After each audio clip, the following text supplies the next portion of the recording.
संतुलित रासायनिक समीकरण के बारे में सही कथन का चयन कीजिए। संतुलित रासायनिक समीकरण किसको कहते हैं दोस्त मेरे, और असंतुलित रासायनिक समीकरण किसको कहते हैं। संतुलित हो गया जैसे जैसे जैसे जैसे जैसे अगर हम बात करें H2 प्लस O2 ये दे देता है आपको H2O, और अगर हम बात करें H2 प्लस O2 ये दे देगा H2O। इसको अगर हम बैलेंस करेंगे तो यहां 2 दे देंगे और यहां 2, ये बैलेंस हो जाएगा, यहां 2 दे देंगे तो अब ये बैलेंस हो जाएगा। बैलेंस करते हैं हीट एंड ट्रायल मेथड से। अब बढ़िया से देखिएगा, समझिएगा, ये असंतुलित समीकरण है, ये संतुलित समीकरण है। आपको क्वेश्चन पूछ रहा है कि असंतुलित समीकरण को एनसीईआरटी में क्वेश्चन दिया हुआ है, कौन समीकरण कहते हैं, रासायनिक समीकरण कहते हैं। असंतुलित समीकरण को रासायनिक समीकरण के नाम से जानते हैं, और संतुलित समीकरण को रासायनिक समीकरण के नाम से जानते हैं, और संतुलित समीकरण को रासायनिक समीकरण के नाम से जानते हैं, और संतुलित समीकरण को रासायनिक समीकरण के नाम से जानते हैं। या ये असंतुलित समीकरण को यूं कहें तो कंकाल समीकरण के नाम से जानते हैं। कंकाल, रासायनिक समीकरण नहीं, कंकाल समीकरण के नाम से जानते हैं, कंकाल समीकरण के नाम से जानते हैं। और संतुलित समीकरण को कंकाल समीकरण के नाम से जानते हैं। यह एनसीईआरटी का सवाल है। क्वेश्चन कहता है संतुलित रासायनिक समीकरण के बारे में सही कथन का चयन करें। समीकरण के दोनों ओर द्रव्यमान समान हो भी सकता है, नहीं, दोनों ओर द्रव्यमान समान होगा। देख लो, ये संतुलित है, ये संतुलित रासायनिक समीकरण है, तो ये हो जाएगा संतुलित रासायनिक समीकरण है। तो इसकी अगर हम बात करें तो ये 2 दूनी 4 ग्राम हो गया, ये 16 दूनी 32 ग्राम हो गया, ये 18 दूनी 36 ग्राम हो गया। तो 32 4 36 इधर भी है, 36 उधर भी। तो कहते हैं समीकरण के दोनों ओर आयतन समान होना चाहिए, समीकरण के दोनों ओर अभिकारक और उत्पाद की संख्या समान होनी चाहिए, और समीकरण के दोनों ओर द्रव्यमान समान होना चाहिए। समीकरण के दोनों ओर अभिकारक और उत्पाद की संख्या समान होनी चाहिए, संख्या नहीं, परमाणुकता समान होनी चाहिए। संख्या तो देखो, ये 1 2 गो, इधर 2 गो है, इधर 1 गो है, संख्या इसको कहते हैं। कुछ बच्चे इसमें भी कंफ्यूज हो गए होंगे, क्योंकि एससीईआरटी का सवाल है तो थोड़ा सा कंफ्यूजन तो बनता है। संख्या की अगर बात करोगे तो 1 इधर है, 1 इधर, 2 संख्या, 1 इधर संख्या, तो संख्या समान नहीं है, परमाणुकता समान है। 2 दूनी 4 और 2 6 गो इधर, और 2 1 3 दूनी 6 गो इधर, तो संख्या समान नहीं होगा, परमाणुकता समान होगा। तो समीकरण के दोनों ओर द्रव्यमान समान होना चाहिए, द्रव्यमान तो समान होना ही चाहिए, परमाणुकता भी समान होना चाहिए। द्रव्यमान तो समान होना ही चाहिए, परमाणुकता समान होगा, द्रव्यमान और परमाणुकता समान होगा, संख्या समान नहीं होगा। फिर हम कह रहे हैं समीकरण के दोनों ओर द्रव्यमान समान होगा, 32 4 36 है 36, इधर 2 दूनी 4 है, 2 6 2 1 3 दूनी 6 6 इधर भी 6 इधर भी।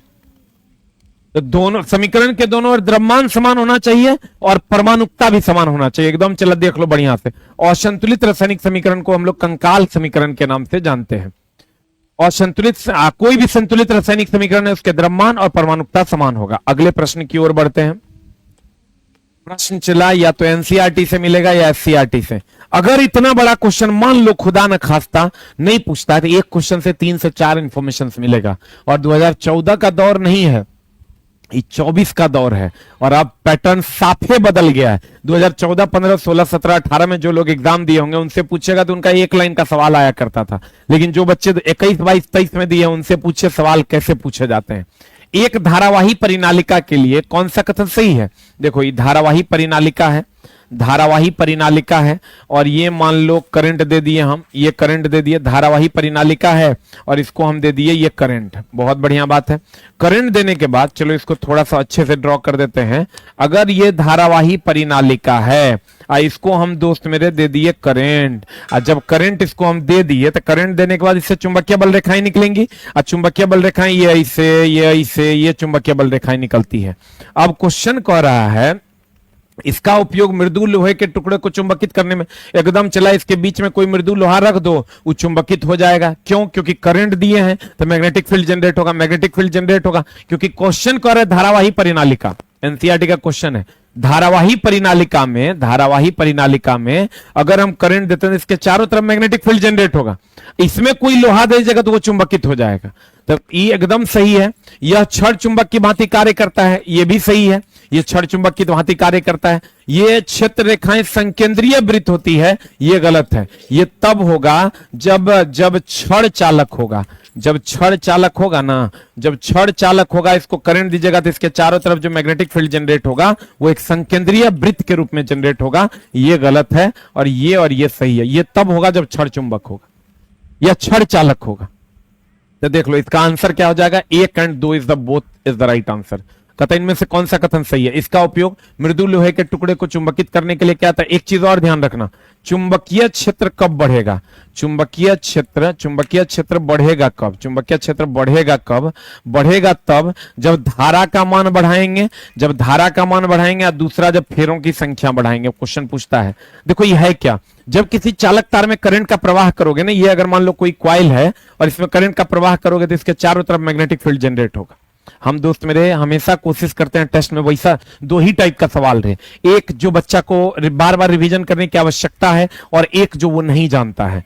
पहला टाइप जो उसको सबको पता है वो क्वेश्चन हम नहीं देते हैं, इसलिए कि वो सबको पता है, झूठ मूठ का खुद को ठगने से कोई फायदा नहीं है। तो कहते हैं दोस्त मेरे, जब करंट दोगे तो इसके जब एग्जाम का टाइम आएगा तो वो तब देंगे जो आता है, जो आपको रिवीजन करने की आवश्यकता है, तब वैसा क्वेश्चन नहीं देंगे जो आपको नहीं आता है, ताकि आप परेशान हो जाएं और आपका स्कोर कम हो जाए। तो जब आप एग्जाम के टाइम में आइएगा, आप कहेगा एग्जाम कब होगा गुरुजी, तो एग्जाम चला जी, आप जान लीजिए कि अगले 6 महीने में सारा एग्जाम हो जाना है। बिहार में विधानसभा चुनाव है, आप भी एक बार सोच के देखिएगा। बिहार में एक ही बात पर बात हो रही है, वो है रोजगार, इसलिए चाहे पक्ष हो या विपक्ष हो, इसलिए आप एकदम तैयार रहिए। आपका एग्जाम यही नहीं, ग्रेजुएट लेवल भी हो जाएगा। तो कहते हैं देखिए, करंट का प्रवाह करोगे, चारों तरफ मैग्नेटिक फील्ड जनरेट हो जाता है। तो जब मैग्नेटिक फील्ड जनरेट हो जाएगा तो अगर चुंबकीय क्षेत्र बढ़ेगा कब? जब धारा का मान बढ़ा दोगे तब। धारा का मान बढ़ा दो, मैग्नेटिक फील्ड बढ़ जाएगा। फेरों की संख्या बढ़ा दोगे तब मैग्नेटिक फील्ड बढ़ जाएगा। ये क्वेश्चन एकदम चला पूछता है। इसका आविष्कार एचसी ऑरेस्टेड ने किया था। इसका आविष्कार किसने किया था दोस्त मेरे? एचसी ऑरेस्टेड ने किया था। ये तो बना दोगे, बताओ आंसर क्या होगा? एकदम बीएसएससी एक्सपेक्टेड है। मानव रुधिर में विडाल टेस्ट सब करवाया होगा, साल्मोनेला टाइफी, टाइफाइड का टेस्ट है। ये जो विडाल टेस्ट है दोस्त मेरे, ये टाइफाइड का टेस्ट है, टाइफाइड का टेस्ट है। एड्स के लिए कौन टेस्ट है? Elisa test. एड्स के लिए कौन टेस्ट है? एड्स के लिए एलिसा टेस्ट। एड्स के लिए कौन था? एड्स के लिए कौन सा टेस्ट है? Elisa test. विडाल टेस्ट किसके लिए? साल्मोनेला टाइफी यानी टाइफाइड के लिए विडाल टेस्ट, और एड्स के लिए कौन टेस्ट है? एलिसा टेस्ट है। कौन टेस्ट है दोस्त मेरे? एलिसा टेस्ट है। सबको पता होगा, इस पर बहुत ज्यादा चर्चा करने की जरूरत नहीं है। यहां थोड़ा सा क्वेश्चन आपके साथ गड़बड़ी कर रहा है। क्या कह रहा है क्वेश्चन? आलू क्या है? तो सबको पता है, जड़ में आ गया मूली। मूली आपका क्या है? जड़ है, सबको ही सब चीज पता है। डंठल का मतलब यहां तना है, तो आलू दोस्त मेरे तना है। आलू क्या है? तना है। कली, लौंग जो है वो कली है। लौंग जो है वो कली है। लौंग की अगर हम बात करें तो वो कली है, अब फल तो फल है। तो डंठल देख के यहां मामला गड़बड़ा रहा होगा। जड़ मूली हो गया, गाजर हो गया, ये सब जड़ है। तना जो है आलू तना है, और कली हो गया लौंग। कली की अगर हम बात करें तो लौंग हो गया, कली, सबको पता होगा लगभग, एकदम लगभग आपको पता होगा। दोस्त मेरे यहाँ टेस्ट देने का मतलब हम सिर्फ एक ही चीज सेट किए हैं कि बच्चों के मेरिट बनाने में अगर हम मदद कर पाएंगे तो जरूर करेंगे, बाकी ठगने वाला टेस्ट नहीं लेंगे। कहते हैं नेत्रलेंस की फोकस दूरी में वृद्धि, देख लो चला। हाँ, देखो, एक होता है सामान्य आंख, सामान्य आंख, एक होता है सामान्य आंख, वो ऐसा होता है दोस्त मेरे, ये फोकस हो गया। एक होता है उसके बाद पतला, पतला, पतला, पतला क्यों होता है? शिथिल होने के कारण, सिकुड़ने के कारण। यहां शब्द का ध्यान रखना, शिथिल होने के कारण क्या होता है? जब पतला हो जाएगा, शिथिल हो जाएगा ना, तो इसकी फोकस दूरी जो है ना वो बढ़ जाती है। फोकस दूरी जो है वो बढ़ जाती है, ये फोकस हो गया। और अगर मोटा हो जाएगा, ध्यान देना, अगर कतर नेत्रलेंस की फोकस दूरी में वृद्धि, तो यही क्वेश्चन आंसर हो गया। नेत्रलेंस की फोकस दूरी में वृद्धि कब होगी? जब फोकस दूरी में, यहां फोकस दूरी बढ़ जाएगा, और यही मोटा हो जाएगा ना तो फोकस दूरी घट जाएगा। मोटा अगर हो जाएगा तो फोकस दूरी घट जाएगा। मान लो ये मोटा हो गया, तो मोटा होने के बाद फोकस दूरी मोटा हो गया या फैल गया, मोटा हो गया या फैला, तो फोकस दूरी जो है वो घट जाएगी। फोकस दूरी घट जाएगी। देख लो, अगर लेंस सामान्य आंख है, पतला है, शिथिल है, ऐसा होगा। और सामान्य आंख है तो ऐसा होगा, पतला या शिथिल होगा तो फोकस दूरी बढ़ जाएगी। अब मोटा हो जाएगा तो फोकस दूरी घट जाएगी। तो आंसर क्या हो जाएगा? शिथिल और पतला। देखो कहां है आंसर, शिथिल होता है और लेंस पतला हो जाएगा। तो कहते हैं नेत्र लेंस की फोकस दूरी कब बढ़ेगी? इस कंडीशन में बढ़ेगी जब पतला और शिथिल होगा तो फोकस दूरी बढ़ जाएगी, अब मोटा होगा तो फोकस दूरी घट जाएगी। देख लो यही 3 कंडीशन है। आंसर हो जाएगा ए फॉर एप्पल। एनसीईआरटी का सवाल है दोस्त मेरे, एससीईआरटी का, बढ़िया से देख लो। एससीईआरटी का सवाल है, बढ़िया से देख लो। ये जो काम होता है दोस्त मेरे, ये दूरदृष्टि दोष में होता है। ये दूरदृष्टि दोष में होता है, ये दूरदृष्टि दोष में होता है। और ये जो काम होता है दोस्त मेरे, ये निकट दृष्टि दोष में होता है। ये निकट दृष्टि दोष में होता है। ये दूरदृष्टि दोष में होता है और ये निकट दृष्टि दोष में होता है। ये दूरदृष्टि दोष में होता है, ये निकट दृष्टि में दूर से जो आता है फोकस दूरी इसकी घट जाती है। ये पतला हो जाएगा, फोकस दूरी बढ़ जाएगी। मोटा हो जाएगा, फोकस दूरी घट जाएगी। पतला होना अर्थात शिथिल होना। सामान्य आंख हो गया ये, जल्दी से इसको लिख लो। बताओ चला, नेत्रदान में किसका उपयोग करते हैं? एकदम छड़ी वाला सवाल पूछ रहे हैं, एकदम बउआ वाला नेत्रदान में। लेकिन बताओ जल्दी से, रेटिना की कॉर्निया, रेटिना की कॉर्निया, जल्दी बताओ। नेत्रदान में किसका उपयोग करते हैं? रेटिना का की कॉर्निया का? नेत्रदान में हम लोग किसका उपयोग करते हैं? जल्दी बता दो। रेटिना की कॉर्निया। नेत्रदान में हम लोग किसका उपयोग करते हैं? जल्दी बताइए, सबको पता होगा, नहीं पता होने का कोई बात नहीं है। रेटिना का गड़बड़ाना ने, कॉर्निया पर प्रतिबिंब बनता है। कॉर्निया पर क्या बनता है दोस्त मेरे? प्रतिबिंब बनता है। क्वेश्चन चला वही पढ़िए जिससे आपके नॉलेज में वृद्धि हो और आपके मेरिट बनाने में आपकी मदद हो सके। हम अपनी टीम को चला बस दुए को टाइप का कहते हैं सेट करो। एक जो बच्चा को नहीं आता है, दूसरा जो बच्चा को रिवीजन करने की आवश्यकता है, क्योंकि बच्चे को मेरिट बनवाना है, बच्चे को झूठ मूठ का ठगना नहीं है। हमारे टेस्ट का यही एक खासियत होता है दोस्त मेरे। इसमें लेकिन होता क्या है, टीचर को भी मेहनत पड़ता है डिस्कशन करवाने में, और जो सेट करता है उसको भी खोज के सही तरीके से सेट करना होता है। तो दोनों पार्ट में मेहनत थोड़ा बढ़ जाता है। लेकिन अगर 5 आदमी के मेहनत करने से 5000 आदमी का काम हो जाए तो उस 5 आदमी को मेहनत कर लेना चाहिए, टिक टिकाने देना चाहिए। कहते हैं दोस्त मेरे, क्वेश्चन अगला है आपकी स्क्रीन पर। एनसीईआरटी देख लो, एकदम शुद्ध मिलेगा एनसीईआरटी। क्वेश्चन क्या कहता है? नीचे दिए गए कथनों पर विचार कीजिए, सही उत्तर का चयन कीजिए। सभी तत्वों के समस्थानिक ने मेंडलीफ की आवर्त नियम को चुनौती दी। एकदम दिया। मेंडलीफ ने कहा था कि हम परमाणु भार के आधार पर सजाएंगे। मेंडलीफ क्या कहता था दोस्त मेरे? परमाणु भार के आधार पर सजाएंगे। दोनों का परमाणु भार अलग अलग था, समस्थानिकों का परमाणु भार अलग अलग था। ये कहता था हमको 2 को जगह दो। सबसे ज्यादा तक परेशान हाइड्रोजन किया। हाइड्रोजन का था 3 को जगह दो, प्रोटियम के लिए अलग, ड्यूटेरियम के लिए अलग, ट्राइटियम के लिए अलग, क्योंकि मेंडलीफ ने परमाणु भार के आधार पर सजाया था और समस्थानिकों का परमाणु भार अलग अलग होता है, तो इन्होंने जगह भी अलग अलग मांगा समस्थानिकों ने। कहते हैं सभी तत्वों के समस्थानिकों को मेंडलीफ के आवर्त नियम के चुनौती उत्पन्न की। एकदम सत्य वचन है। उसके बाद आवर्त सारणी में हाइड्रोजन को कोई निश्चित स्थान नहीं दिया जा सकता है। हाइड्रोजन को आवर्त सारणी में, आवर्त सारणी आधुनिक आवर्त सारणी नहीं कह रहा है, आवर्त सारणी, ध्यान रखना दोस्त मेरे। आवर्त सारणी की अगर बात करेगा ना, अगर आवर्त सारणी की बात करेगा तो इसका खोज किया था मेंडलीफ। क्लियर कर लो। आधुनिक आवर्त सारणी की बात करेगा ना, आधुनिक आवर्त सारणी की बात करेगा तो दोस्त मेरे इसका खोज किया था मोसले। आधुनिक आवर्त सारणी की बात करेगा तो मोसले। देख लो, आवर्त सारणी की खोज करेगा मेंडलीफ और आधुनिक आवर्त सारणी की खोज करेगा तो मोसले। यहां आवर्त सारणी कहा था, आवर्त सारणी में सबसे ज्यादा परेशानी किसके कारण हुआ था? मेंडलीफ को, हाइड्रोजन के कारण। आवर्त सारणी का दिया मतलब मेंडलीफ, और मेंडलीफ को सबसे ज्यादा परेशानी किससे हुआ था? हाइड्रोजन के कारण। तो आंसर बता दो जल्दी से, क्या हो जाएगा? What is the answer? दोनों कथन सही है, इज द राइट आंसर। दोनों कथन सही है, इज द राइट आंसर। देखो, आवर्त सारणी की खोज मेंडलीफ, आधुनिक आवर्त सारणी की खोज मोसले ने 1913 ईस्वी में। तभी तत्वों के समस्थानिकों को मेंडलीफ से प्रॉब्लम था। मेंडलीफ जो है किसी भी तत्व के समस्थानिक को स्थान नहीं दे पाया, क्योंकि परमाणु भार के आधार पर सजाया समस्थानिकों का अलग अलग परमाणु भार होता था। सबसे ज्यादा परेशान तो आवर्त सारणी यानी मेंडलीफ को हाइड्रोजन ने किया था। तो आंसर बता दीजिए जल्दी से, क्या हो जाएगा? What is the answer? दोनों सही है। आवह हो राजा हेने आवह। कहता है क्वेश्चन निम्नलिखित में से कौन सा ब्लीचिंग पाउडर का उपयोग नहीं है? पेयजल को कीटाणु मुक्त बनाना, सोडा एसिड अग्निशामक में, कई रासायनिक उद्योग में ऑक्सीकरण अभिकर्मक के रूप में, केक के बेकिंग हेतु। बताओ आंसर। हमको लगता है केक के बेकिंग हेतु तो बेकिंग सोडा का यूज करते हैं रे दोस्त। केक के बेकिंग हेतु बेकिंग सोडा NaHCO3 का प्रयोग करते हैं। यही तो गलत है। आंसर बता दो क्या हो जाएगा। What is the answer. पेयजल को कीटाणु मुक्त करने में एकदम ब्लीचिंग पाउडर डालते हैं। कब पहले के जमाने में कुआं वगैरह में डाला करते थे। सोडा एसिड अग्निशामक बनाने में, कई रासायनिक उद्योग में ऑक्सीकरण अभिकर्मक के रूप में। बता आंसर, जल्दी बता दो आंसर क्या हो जाएगा। What is the answer. 4 number is the right answer. क्यों? केक के बेकिंग करने में हम लोग बेकिंग सोडा का यूज करते हैं। अच्छा एक चीज और ध्यान रखना, बेकिंग सोडा जिसको हम लोग कहते हैं NaHCO3, मधुमक्खी जब काट लेगा ना तो इसी का उपयोग करते हैं। मधुमक्खी जब काट लेगा तो डंक को कम करने के लिए, अम्लीयता को कम करने के लिए इसी का उपयोग करते हैं। ये क्षार है और ये CO2 बनाने में भी इसका उपयोग होता है।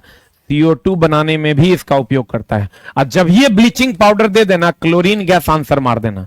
कहीं पर भी अगर सिंगल ऑप्शन चूज करना हो तो ब्लीचिंग पाउडर देते तो क्लोरीन मारना, क्लोरीन देते तो ब्लीचिंग पाउडर मारना। और सोडियम बाइकार्बोनेट बोले तो मधुमक्खी, ये क्षारीय होता है और CO2 बनाने में भी इसका उपयोग होता है। अर्थात सोडियम बाइकार्बोनेट और सल्फ्यूरिक एसिड जब अभिक्रिया करता है ना तो CO2 गैस देता है, जिससे हम लोग आग बुझाते हैं। और कार्बन टेट्राक्लोराइड जो CTC होता है उससे बिजली की आग बुझाते हैं। ये भी याद रखना, कार्बन टेट्राक्लोराइड जो है बिजली की आग बुझाते हैं। बिजली की आग बुझाने के लिए हम लोग किसका उपयोग करते हैं? कार्बन टेट्राक्लोराइड का। कार्बन टेट्राक्लोराइड का उपयोग बिजली से लगी आग बुझाने। मधुमक्खी जब डंक मारता है NaHCO3 का उपयोग करते हैं। ये चला एंटा एसिड भी। एंटा एसिड दुए को MgOH और NaHCO3। एंटा एसिड वह होता है जब एसिडिटी हम लोगों को हो जाता है तो उसका एंटी करने के लिए हम लोग क्षार खाते हैं। तो क्षार खाते हैं तो क्या खाते हैं? सोडियम बाइकार्बोनेट और मैग्नीशियम हाइड्रोक्साइड। ये ध्यान रखना दोस्त मेरे। एंटा एसिड की अगर हम बात करें, एंटा एसिड की अगर हम बात करें तो इसमें MgOH और NaHCO3 का नाम आता है एकदम प्रमुखता से। एंटा एसिड क्या होता है ये भी ध्यान रखना। एंटा एसिड क्षार होता है, एंटी होता है एसिड का तो क्षार होता है। तो क्वेश्चन पूछता है कि बताइए एंटा एसिड क्या होता है, तो लड़का कहता है एसिड होता है। ना मेरे दोस्त, एंटा एसिड, एसिड का एंटा तो मतलब क्या हो जाएगा? क्षार हो जाएगा। मधुमक्खी डंक, सोडियम बाइकार्बोनेट, इसको हम बेकिंग सोडा कहते हैं। बेकरी उद्योग में क्षार है ही, CO2 बनाने में प्रयोग करते हैं। NCERT का क्वेश्चन लिया आपके सेवा में प्रस्तुत है। लसिका के कुछ कार्य नीचे दिए गए हैं, इसके सही कार्यों को दर्शाने विकल्प का चयन के। लसिका जो है चला चिपचिपा द्रव होता है जो पचित वसा का वहन करता है। पचा हुआ जो वसा है उसका वहन करता है। आंसर बता दो जल्दी से क्या हो जाएगा। What is answer. कह रहा है सही कार्यों को दर्शाने वाले विकल्प का चयन कीजिए। जल्दी से बता दो क्या हो जाएगा। आंत से पचित और अवशोषित वसा को ले जाता है, 100% सही है। CO2 को फेफड़ों तक ले जाता है, एकदम महा गलत है। RBC के लसिका पर्व तक ले जाता है, एकदम गलत है। यह अतिरिक्त तरल को कोशिका के बाह्य स्थान में वापस रक्त में बहा देता है, यह सही है। CO2 को फेफड़ों तक ले जाता है, एकदम गलत है। एल्बियोली का काम है गैसों का विनिमय करना जो फेफड़ा में होता है। ये ध्यान रखना, क्वेश्चन पूछता है इसलिए पूछेगा। चला एकदम चला वो क्वेश्चन तुम खुद बना लेगा जहां हम लोग कहते हैं हीरे का चमकना, पूर्णांतिक परावर्तन, ये सब क्वेश्चन भी हम लोग लेकर आएंगे। लेकिन एक बात कह रहे हैं, बल का संयमात्मक न्यूटन, ये सब क्वेश्चन तुम बना लेगा दोस्त। इसको हमको पढ़ाने की जरूरत नहीं है, आप सब लोग ग्रेजुएट हैं और इतना तो आप बना ही लीजिएगा। फेफड़ा और मेरे यहां चला सब टेस्ट नहीं दे सकता है, जगरा पास कंटेंट होगा वही दे सकता है। ये गैसों का विनिमय करता है।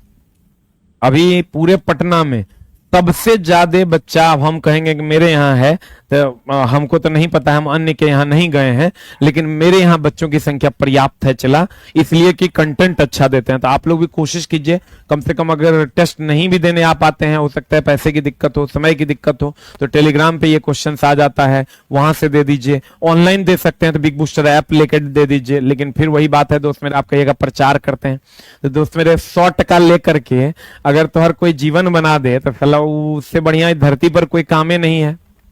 इस धरती पर ओकरा से बढ़िया कोई काम नहीं है। अगर 100 रुपया इस टेस्ट सबका चला, 100 रुपया फी है, बिग बूस्टर ऐप डाउनलोड करना, उस पर 100% NCERT SCERT बेस्ट कंटेंट मिलेगा। कभी अगर समय मिले तो जरूर दीजिए टेस्ट। आजा मोरे राजा। अगला क्वेश्चन की ओर चलते हैं। एक बिंदु प्रकाश स्रोत के समानांतर किरण पुंज उत्पन्न करने के लिए इनमें से किस प्रकाशीय उपकरण का उपयोग किया जाता है? बताइए क्या हो जाएगा? What is the answer? क्या हो जाएगा? जल्दी से बता दो आंसर क्या हो जाएगा। एगो तो चला उत्तल लेंस, एगो अवतल दर्पण। देखो कैसे, एक बिंदु प्रकाश स्रोत, बिंदु प्रकाश स्रोत का मतलब यहां फोकस से है। एक समानांतर किरण पुंज उत्पन्न करने के लिए इनमें से किस प्रकाशीय उपकरण का उपयोग करते हैं? देखो ये उत्तल लेंस है ना, उत्तल लेंस में या तो अगर समानांतर जाएगा तो फोकस पर मिलेगा, अब फोकस से निकलेगा तो समानांतर हो जाएगा। ये भी ध्यान रखना। सेम काम अवतल दर्पण में होता है। अवतल दर्पण में क्या होता है कि समानांतर जाएगा तो बिंदु पर आकर मिलेगा, अब बिंदु से निकलेगा समानांतर हो जाएगा। इसको फोकस कहते हैं। अवतल लेंस में ऐसा नहीं होता है। अवतल लेंस में क्या होता है, जो किरण जाता है ना वो फैल जाता है, किसी बिंदु पर नहीं आता, ये मिलता हुआ प्रतीत होता है। और ये मिलता हुआ क्या होता है? प्रतीत होता है। और ये जो उत्तल दर्पण है ना, ये तो हो गया किधर गया? उत्तल दर्पण। उत्तल दर्पण में भी ये मिलता हुआ प्रतीत होता है, मिलता नहीं है। मिलता हुआ प्रतीत होता है, मिलता नहीं है। ये मिलता हुआ प्रतीत होता है, मिलता नहीं है। बढ़िया से देख लो। एक बिंदु प्रकाश स्रोत, बिंदु प्रकाश स्रोत फोकस किस एक समानांतर किरण पुंज उत्पन्न करने के लिए, देखो यहां से ये ऐसे आएगा फिर समानांतर हो जाएगा, यहां भी देखो ये ऐसे जाएगा फिर ऐसे आ जाएगा। इसके प्रकाशीय उपकरण का प्रयोग किया जा सकता है। बताओ किसका? एगो उत्तल लेंस का, एगो अवतल दर्पण का। आंसर उत्तल लेंस और अवतल दर्पण, यही दूगों में ऐसा होगा। देख लो उत्तल लेंस में भी यही होता है, यहां से निकलेगा ऐसे हो जाएगा, इसमें भी यहां से निकलेगा ऐसे हो जाएगा। यही दूगो आंसर हो जाएगा, उत्तल लेंस और अवतल दर्पण। हमको लगता है ए और सी इज द राइट आंसर। ए और सी इज द राइट आंसर। ए और सी इज द राइट आंसर। जल्दी से लिख लो। आज बता दो आवर्धक लेंस कौन लेंस को कहते हैं? जल्दी से। आवर्धक लेंस जो है, आवर्धक लेंस किस लेंस को कहते हैं? बताओ जल्दी से। एक पहला है उत्तल और दूसरा है अवतल। पहला है उत्तल और दूसरा है अवतल। आवर्धक लेंस किस लेंस को कहते हैं? उत्तल लेंस को क्या अवतल लेंस को? जल्दी से बता दो। आवर्धक लेंस किस लेंस को कहते हैं? उत्तल लेंस को क्या अवतल लेंस को? आवर्धक लेंस किस लेंस को कहते हैं? जल्दी से बता दो। उत्तल लेंस को, क्योंकि इसमें बड़ा प्रतिबिंब बनता है, अवतल में तो केवल छोटा बनता है। उत्तल लेंस को कहते हैं, उत्तल में बड़ा प्रतिबिंब जिसमें बनेगा वो आवर्धक है। जब कौन सा कथन सत्य है? जब वसा और तेल का ऑक्सीकरण होता है तो रैंकिड हो जाते हैं और उनकी गंध और स्वाद बदल जाता है। यदि किसी प्रतिक्रियाशील धातु की सतह को हवा, पानी या इसके आसपास अन्य पदार्थों द्वारा क्षति पहुंचाती है तो इसे संक्षारित होना कहा जाता है। क्या होगा आंसर? बता जल्दी से बता दो क्या हो जाएगा। एकदम ए और बी दोनों सही है। जब वसा तेल का ऑक्सीकरण होता है, जैसे वसा और तेल जब सड़ जाता है, ऑक्सीकरण होना मतलब यहां क्या है? सड़ना। सड़ता है तो रैंकिड हो जाता है, यानी सड़ जाता है और उनकी गंध और स्वाद बदल जाती है, एकदम बदल जाएगी। अगर तेल और वसा सड़ जाएगा तो उसका स्वाद बदल जाएगा। फिर कहता है यदि किसी प्रतिक्रियाशील धातु की सतह को, प्रतिक्रियाशील धातु मान लो कोई सोडियम है, इसको पानी या इसके आसपास के अन्य पदार्थों द्वारा क्षति पहुंचाती है, इसे संक्षारित होना कहते हैं। एकदम सही है, ए और बी दोनों सही है। उसी को संक्षारित होना कहते हैं। अगर कोई धातु है, जैसे लोहा ही ले लीजिए, उसको आप पानी में, हवा में छोड़ दीजिए और जंग लग जाएगा, तो वही क्रिया तो संक्षारण है। वही क्रिया क्या कहलाता है? संक्षारण कहलाता है। एकदम दोनों सत्य वचन है। इन्हें आ जाओ रे दोस्त, जल्दी से बता दो क्या हो जाएगा। What is answer? मस्तिष्क का कौन सा? अच्छा, सोचने समझने, बुद्धि, याददाश्त के लिए। बताओ जल्दी से। सेरेब्रम की सेरेबेलम, क्या होगा आंसर? जल्दी बताओ।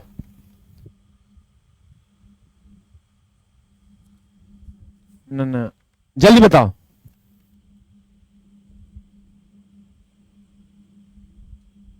जल्दी बता। What is answer? Cerebrum is the right answer. Cerebellum अगर रहेगा तो इस शरीर का संतुलन, सेरेबेलम अगर रहेगा तो ये शरीर का संतुलन, शरीर का संतुलन। हाइपोथैलेमस ही तो ताप नियंत्रित करता है। ताप नियंत्रण करने का काम जो है हाइपोथैलेमस करता है। एकदम महाभिव्याय ताप नियंत्रण करने का काम हाइपोथैलेमस करता है। और एक चीज और ध्यान रखना, मशीन का ताप जो है, मशीन का ताप जो है ये थर्मोस्टेट के द्वारा नियंत्रित होता है। मशीन का ताप जो है थर्मोस्टेट के द्वारा नियंत्रित होता है। मशीन का ताप थर्मोस्टेट के द्वारा। Cerebrum is the right answer याददाश्त वगैरह के लिए।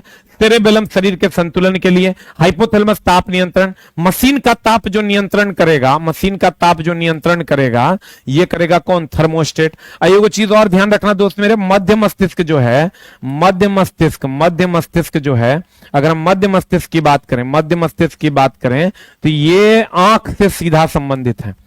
मध्य मस्तिष्क की अगर हम बात करें, इसका संबंध सीधा आंख से है। आप सबको पता है तंत्रिका तंत्र की सूक्ष्मतम इकाई को क्या कहते हैं? न्यूरॉन कहते हैं। तंत्रिका तंत्र की सूक्ष्मतम इकाई को न्यूरॉन कहते हैं। किडनी की सूक्ष्मतम इकाई को नेफ्रॉन कहते हैं। किडनी की सूक्ष्मतम इकाई को नेफ्रॉन कहते हैं। तंत्रिका तंत्र की सूक्ष्मतम इकाई को न्यूरॉन कहते हैं और किडनी की सूक्ष्मतम इकाई को नेफ्रॉन कहते हैं। तंत्रिका तंत्र की सूक्ष्मतम इकाई को न्यूरॉन कहते हैं, किडनी की सूक्ष्मतम इकाई को नेफ्रॉन कहते हैं। ताप नियंत्रित करता है हाइपोथैलेमस और शरीर को संतुलन करता है सेरेबेलम। मशीन का ताप नियंत्रित करता है थर्मोस्टेट। मध्य मस्तिष्क का संबंध किससे है? आंख से है। जल्दी शायद इसीलिए देखो ये कहता है सेरेबेलम यानी पर नहीं मारना चाहिए ना, शरीर का संतुलन खो जाएगा। आंसर तंत्रिका तंत्र की सूक्ष्मतम इकाई न्यूरॉन है, किडनी की सूक्ष्मतम इकाई नेफ्रॉन है। जल्दी लीक 1 2 3 4 5 6 7 क्वेश्चन एकदम सुपर फास्ट चला। सुपर फास्ट डिस्कशन में आपका स्वागत है। चूंकि आज 150 क्वेश्चन। निम्न में से जाइलम वाहिकाओं को जलरोधी कौन बनाता है? चला क्यूटीन, लिग्निन, सेलुलोज, सुबेरिन। क्या होगा आंसर? जल्दी बता। Lignin is the right answer. Cutin नहीं होगा, क्यूटीन रेगिस्तानी पौधों में होता है। सेलुलोज सबको पता है, पादप सेलुलोज का बना होता है। लकड़ी सेलुलोज का बना होता है। पेपर सेलुलोज का बना होता है। शाकाहारी की छोटी आंत लंबी होती है सेलुलोज को पचाने के लिए। शाकाहारी की छोटी आंत लंबी होती है। छोटी आंत लंबी होती है, छोटी जैसे गाय वगैरह की छोटी आंत लंबी होती है सेलुलोज पचाने के लिए। सेलुलोज पचाने के लिए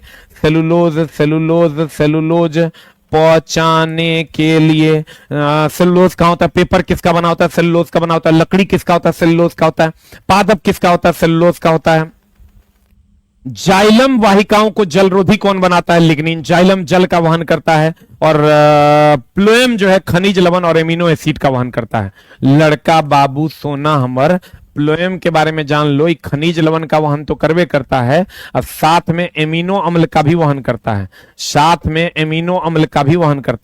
खनिज का वहन तो करवे करता है, साथ में एमिनो अम्ल का भी वहन करता है। प्लोएम जो है खनिज लवण का वहन तो करवे करता है, साथ में एमिनो अम्ल का भी वहन करता है। जल्दी लीक पेपर, पादप, लकड़ी। शाकाहारी की छोटी आंत लंबी होती है सेलुलोज को पचाने के लिए। आजा मोरे राजा लेके ढोल बाजा, जल्दी से बता जा आंसर क्या होगा। कथन ए और बी में कौन सत्य है? सत्य चुनना है। ले सत्य चुन ले, जल्दी से बता दो कौन सत्य है। सत्य चुनना है।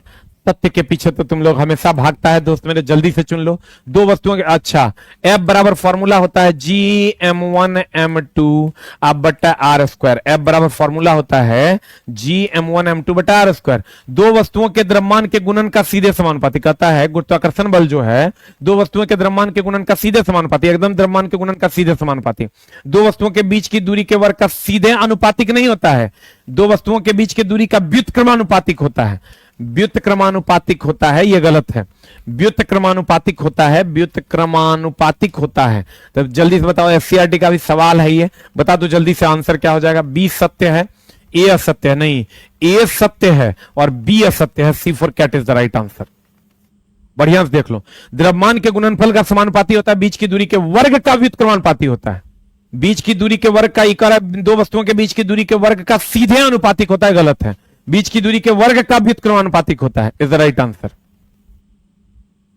ए सत्य है कि द्रव्यमान के गुणन का अनुपातिक होता है, ए सत्य है। बी एकदम असत्य है।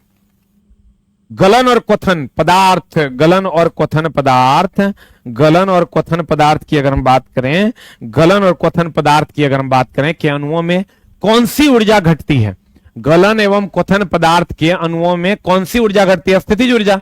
कोई भी चीज गलेगा ना तो गलेगा तो फैलेगा, अब गलेगा तो उसकी स्थिति जो रहेगी, जैसे मान लो तुम कोई एक ठोस ले लो बर्फ, तो बर्फ को किसी के माथा पे गिरा दोगे तो फूट के मर जाएगा वो।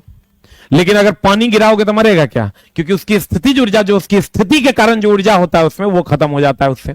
तो कोई भी चीज, जैसे बर्फ है, बर्फ को किसी के मत्था पे इतना बड़ा बर्फ ले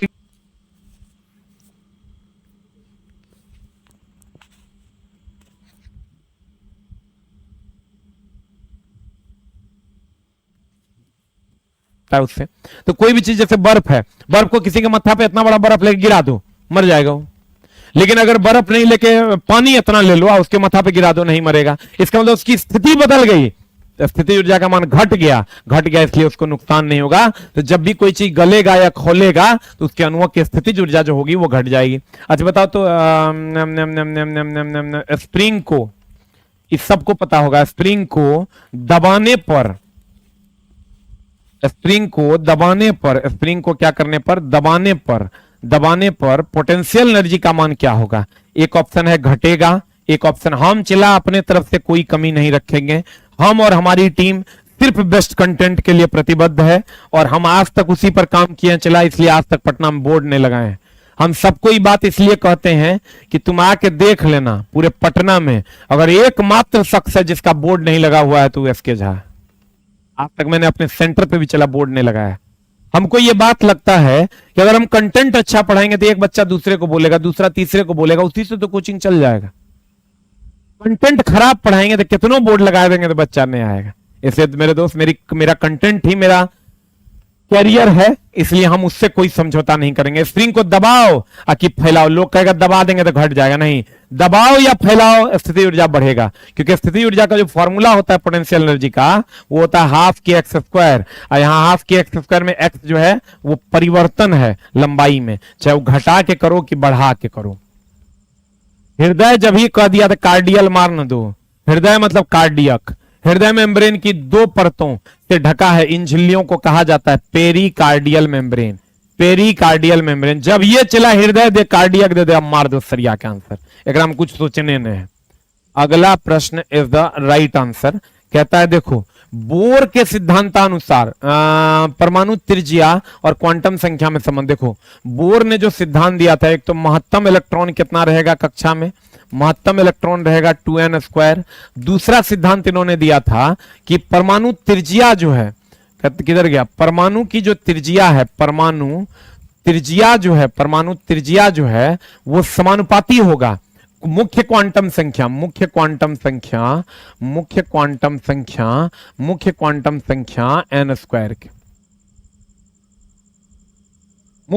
संख्या के स्क्वायर के, मुख्य क्वांटम संख्या के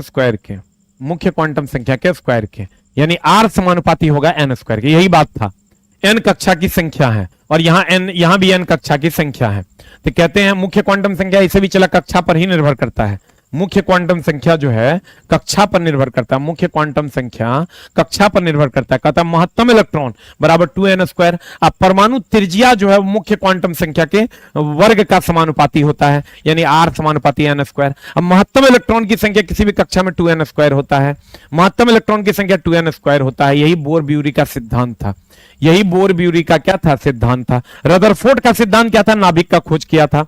रदरफोर्ड की अगर बात करेगा तो वो नाभिक का खोज किया था। जल्दी से लिख लो, फेन उत्प्लवन विधि, सल्फाइड आयस्क मारना दो चला। देखो कुछ कुछ हम लिखा देते हैं जो पूछता है जनरल कंपटीशन है, तो केमिस्ट्री में बहुत, लेकिन थोड़ा पूछता जो है, एगो तो संपर्क विधि पूछेगा, एगो संपर्क विधि पूछेगा, इसका सीधा संबंध H2SO4 से है। इसका संपर्क विधि अगर पूछेगा तो इसका सीधा संबंध जो है H2SO4 से है। उसके बाद अगर सल्फाइड फेन उत्प्लवन विधि कहे, अगर फेन उत्प्लवन विधि कहे तो इसका सीधा संबंध सल्फाइड से है। उसके बाद अगर हेबर विधि कहे तो इसका सीधा संबंध अमोनिया से है। संपर्क विधि से बनता है H2SO4, फेन उत्प्लवन विधि से बनता है सल्फाइड का निष्कर्षण, हेबर विधि से बनता है अमोनिया, मार दो जल्दी से सल्फाइड। और पारा को अमलगम में अनिवार्य तत्व है, अमलगम में अनिवार्य तत्व है। अमलगम में पारा की अगर हम बात करें तो इसको हाइड्रारजिरम के नाम से जाना जाता है, हाइड्रारजिरम के नाम से जाना जाता है। पारा की अगर हम बात करें इसको हाइड्रारजिरम के नाम से जाना जाता है। कॉपर अर्थिंग में यूज करते हैं हम लोग, सबको पता होना चाहिए, कॉपर अर्थिंग में यूज करते हैं। और तड़ित में, एकदम सीधी बात, नो बकवास सिर्फ पढ़ाई, तड़ित में हम लोग इसका उपयोग करते हैं, घर के वायरिंग में भी हम लोग कॉपर का यूज करते हैं। हाइड्रारथिरम पारा का नाम है, क्विक सिल्वर, द्रव धातु, ये सब भी पारा का ही नाम है, बट इसको ये नाम आपको पूछेगा। हाइड्रारथिरम ये द्रव अवस्था में पाया जाता है, ये सबको पता ही होगा, ये द्रव अवस्था में पाया जाता है। दुए गो है जो द्रव अवस्था में पूरे पीरियोडिक टेबल में, एगो पारा एगो ब्रोमीन। पारा एकमात्र ऐसा धातु है जो द्रव अवस्था में है, अब ब्रोमीन एकमात्र ऐसा अधातु है जो द्रव अवस्था में है। अब आंसर बता दो जल्दी से क्या हो जाएगा। संपर्क विधि H2SO4, फेन उत्प्लवन विधि सल्फाइड F, हेबर विधि अमोनिया। हाइड्रारथिरम पारा का नाम है, और पारा अमलगम में अनिवार्य तत्व है, पारा अमलगम में अनिवार्य तत्व है। And the last question of today's class is उत्तर दिशा में, देख लो ई हो गया, ई हो गया दोस्त मेरे ईस्ट प्लेन पेपर पर, ई वेस्ट, ई नॉर्थ, ई साउथ। उत्तर दिशा में निर्देशित, उत्तर नॉर्थ और साउथ, यानी नॉर्थ मतलब उत्तर, इधर उत्तर दिशा में निर्देशित चुंबकीय क्षेत्र पूर्व दिशा में घूमने वाले इलेक्ट्रॉन पर, पूर्व दिशा में यानी इलेक्ट्रॉन इधर घूम रहा है, ऐसे जा रहा है, कार्य करता है। इलेक्ट्रॉन पर चुंबकीय बल किधर की ओर काम करेगा, बता जल्दी से क्या होगा। लंबवत ऊपर की ओर, लंबवत नीचे की ओर, तो देख लो चला, ई जब ये करंट ऐसे जाएगा ना, तो ये ऐसे ऐसे ऐसे आता है, जो ये करंट जाएगा, तो ये जो लंबवत ऊपर की ओर ही जा रहा है, तो जब भी आएगा चला ऐसे आएगा, तो ऐसे आएगा मतलब लेफ्ट की ओर, लेफ्ट की ओर जाएगा। ये अगर आप पढ़े होंगे, किसी चालक तार में अगर विद्युत धारा का प्रवाह करते हैं ना, और अंगूठा धारा की दिशा को दिखाता है, तो अन्य उंगलियां चुंबकीय क्षेत्र को दिखाता है, अन्य उंगलियां जो है वो चुंबकीय क्षेत्र को दिखाता है। ये धारा की दिशा को दिखाएगा, तो ये चुंबकीय क्षेत्र, लेफ्ट मतलब होता है नीचे, राइट मतलब होता है ऊपर। तो बता दो जल्दी से क्या हो जाएगा, लंबवत नीचे की ओर। ये क्वेश्चन अगर नहीं पढ़े होंगे तो नहीं समझ में आएगा, थ्योरी नहीं पढ़े होंगे तो। ये अगर चालक के धारा की दिशा दर्शाएगा, तो अन्य उंगलियां चुंबकीय क्षेत्र को, और चुंबकीय क्षेत्र अगर होगा तो ये इधर दिखा रहा है, इधर ये अन्य उंगलियां, ये धारा, तो ये चुंबकीय क्षेत्र इधर दिखा रहा है, मतलब लेफ्ट है, ये मेरा लेफ्ट है, लेफ्ट है मतलब नीचे की ओर, इज द राइट आंसर। एक बात बताओ चला, एक बात बताओ जल्दी से, विद्युत चुंबकीय तरंग का खोज कौन किया। चलो एक क्वेश्चन हम जाते जाते आपको छोड़ के जाते हैं, विद्युत चुंबकीय तरंग का खोज कौन किया। एक ऑप्शन है फैराडे, सोच समझ के मारना, तब से गलती होने की संभावना है, हम बोल देते हैं पहले। दूसरा दोस्त आंसर है मैक्सवेल, हम टेस्ट नहीं कर रहे हैं दोस्त, तुमको एगो बस दुख से निकाल रहे हैं। मैक्सवेल, एक है HC और स्टेट। जल्दी बता, सबका संबंध किसी न किसी से है, जल्दी बता। विद्युत चुंबकीय प्रेरण का तरंग का खोज कौन किया। फैराडे विद्युत चुंबकीय प्रेरण का खोज किया था, फैराडे विद्युत चुंबकीय प्रेरण का खोज किया। मैक्सवेल जो है ये जल्दी से बता दो, यही विद्युत चुंबकीय तरंग का खोज किया था, विद्युत चुंबकीय तरंग का खोज किया। और HC और स्टेट की अगर हम बात करें, ये विद्युत चुंबकीय प्रभाव का खोज किया था। इस सब में झोल है, बढ़िया से देख लो। फैराडे विद्युत चुंबकीय प्रेरण, मैक्सवेल विद्युत चुंबकीय तरंग, और HC और स्टेट विद्युत चुंबकीय प्रभाव का खोज किया था। HC और स्टेट की अगर हम बात करें, ये विद्युत चुंबकीय प्रभाव का खोज किया था। किसका खोज किया था दोस्त, विद्युत चुंबकीय प्रभाव का खोज किया था। हम कह रहे विद्युत चुंबकीय तरंग, मैक्सवेल हो जाएगा आंसर। विद्युत चुंबकीय तरंग मैक्सवेल, विद्युत चुंबकीय प्रेरण फैराडे, और HC और स्टेट ने विद्युत चुंबकीय प्रभाव का खोज किया था, कि कहता था कि भैया फ्लक्स कटेगा तो EMF जनरेट होगा। ए पौधरी और सूर्य दी, इसी का देना गामा एक्स बराबर नहीं, जिससे सूक्ष्म रेडियो दीर्घ। कहता था करंट का प्रवाह करोगे किसी चालक तार से, तो चुंबकीय प्रभाव उत्पन्न हो जाएगा। ये देख लो एक बढ़िया से। Thank you very much. मैं और मेरी टीम सिर्फ और सिर्फ बेस्ट कंटेंट के लिए जिम्मेवार है, आपकी सेवा में उपलब्ध है। कल फिर मिलेंगे हम लोग इसी channel Bihar exam by SK Jha channel पर। 2 दिन क्लास चलता है, बाकी के 5 दिन चलता है आपका 9:20 से हमारे उस चैनल पे, क्या नाम है उसका, एसके झा चैनल पर। और इस पे डेली अगर आप करना चाहते हैं हमारी कक्षा को, तो मंडे टू फ्राइडे में 6:25 में 6:25 में हम सुपर सेलेक्टेड एनसीईआरटी लेकर आते हैं शाम में। अगर आपके पास समय हो 6:20 PM में, इस चैनल पर डेली हम आपको मिलेंगे, Bihar exam by SK Jha channel पर, Bihar exam by SK Jha channel पर। और अगर आप हमसे जुड़ना चाहते हैं डेली, ये 6:20 पर डेली है, ये डेली है चला। और 9:20 पर हम आते हैं, 9:20 PM में हम आते हैं डेली एसके झा चैनल पर, ई चैनल पर, ई मंडे टू फ्राइडे ये भी चला मंडे टू फ्राइडे। चलो हम बढ़िया से रूटीन लिख देते हैं। जो बच्चे नए हैं, एग्जाम का टाइम है, अगर आप हमसे पढ़ना चाहते हैं, नहीं पढ़ना चाहते तो कोई बात नहीं। एसके झा चैनल पर जो है हम आते हैं 9:20 में PM में, मंडे टू फ्राइडे। और देखिए Bihar exam by SK Jha channel जो है Bihar exam by SK Jha channel पर आते हैं हम 6:20 में, 6:20 PM में, यानी शाम में एनसीईआरटी लेकर के। मंडे टू फ्राइडे हजारों की संख्या में बच्चे उपस्थित रहते हैं, आपका भी योगदान